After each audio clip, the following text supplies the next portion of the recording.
What's up, guys? I'm just scrolling through Twitter again. It's right now it's at 2:32 a.m. Monday morning. So I'm just scrolling through the internet, and we all know that there was a second attempt on the life of former President Donald Trump, and a lot of people predicted this. I remember Alex Jones mentioned it that there might be another attempt on his life, and a few other people mentioned the same thing that it's not gonna be the first time. I mean, it's not gonna be one time. It's gonna be another attempt on his life, and I'm not surprised. Even I said this. I was saying to myself, my intuition, my spidey sense, my intuition was saying it's not over. After the first attempt, I think it was like back in July, I had the sense it's not over. It's gonna be going up till November. It's gonna be wild. And I'm just scrolling through X, and the guy who's responsible, they didn't Secret Service, they didn't delete the guy. He was arrested, which is interesting because the first guy that they tried to do it, he got deleted, but this time they didn't delete this guy. They actually arrested the guy, and this guy's name was Ryan Wesley Routh, and he's a Democrat. And what I can assess by this guy, I think his Twitter account is still up, but I've seen a video clip of him talking. Actually, there's a video of him right now talking. He seems like a guy who was brainwashed by Democrat propaganda. There's a video of him. I did this video of him. He was in Ukraine.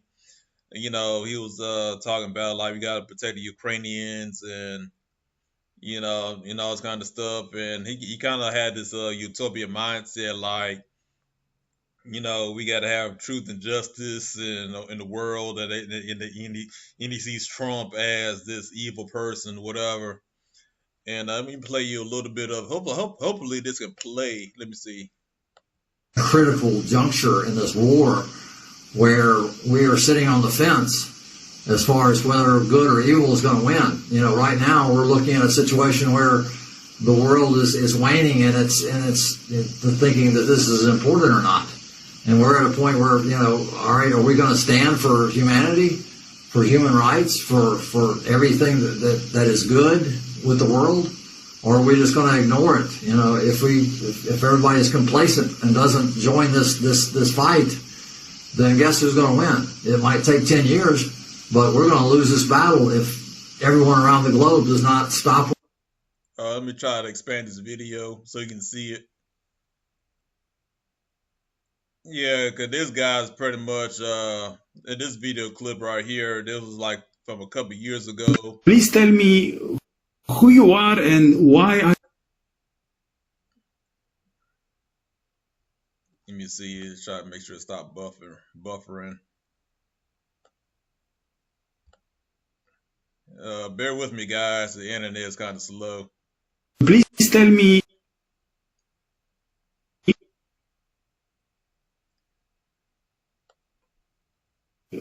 Flew all the way from Hawaii here. So the question as far as why I'm here, to me, a lot of the other conflicts are gray, but this conflict is definitely black and white. This is about good versus evil. This is a storybook. Any movie we've ever watched, this is definitely evil against good. I mean, we're battling a situation here where, the Ukrainians and the rest of the world are caring and kind and generous and unselfish and take care of one another, and it's just a matter of, we need to stand up for that. That is the most important thing in the world, is just to show human beings that we're kind and we're caring and that we take care of one another and that the world is united so that we...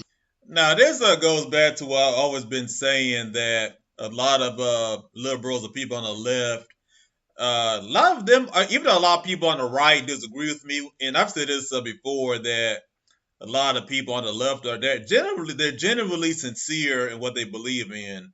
And when I've said this, a lot of conservatives disagree with me when I said this, but it's true. They think that they have the moral position that liberals think that they have the moral high ground in what they do. So even when they censor, when they try to harm other people, when they try to damage property and things of that nature, they think that they're doing the right thing because their whole thing is like, we gotta have equality, we gotta have justice for the minorities and all this kind of stuff. We gotta protect the alphabet people and all this kind of stuff. So even though they think they're doing it for a moral just cause, they're actually doing a lot of damage while they're doing it. So, when this guy spoke, he has a utopian mindset, like utopia is possible, perfection, having a perfect world of total equality is possible when we all know that it's not possible. You could have a better world, but just have like the whole idea of like, we can totally eradicate injustice and we have world peace. That's not really gonna happen. And unfortunately, this is just reality, you know.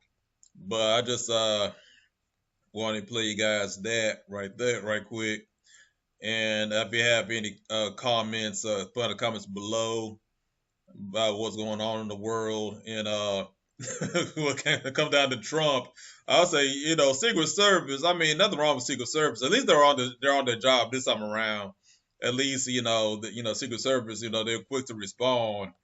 But I think that what Trump needs is he needs to hire John Wick. He needs to hire Wolverine. He needs to hire Deadpool. He needs to hire the Avengers, the X-Men, Jason Bourne, James Bond, whatever. You know what I'm saying? Because it's like, it's right now September the 16th. So you got a few months until the election. So it's going up to November. This it's not the end of it, guys. It's gonna get crazy. Unfortunately, I wish it wasn't like that. I wish you could just have like a fair election, but it is what it is, man. I always tell people just be prepared, be safe, pray, do what you got to do, protect the family, protect the property, and just pray to God that we make it through this. You know what I'm saying? But that's all I gotta say for this video. If you want to comment below. I'd like to hear your thoughts on this topic. You guys take it easy and peace.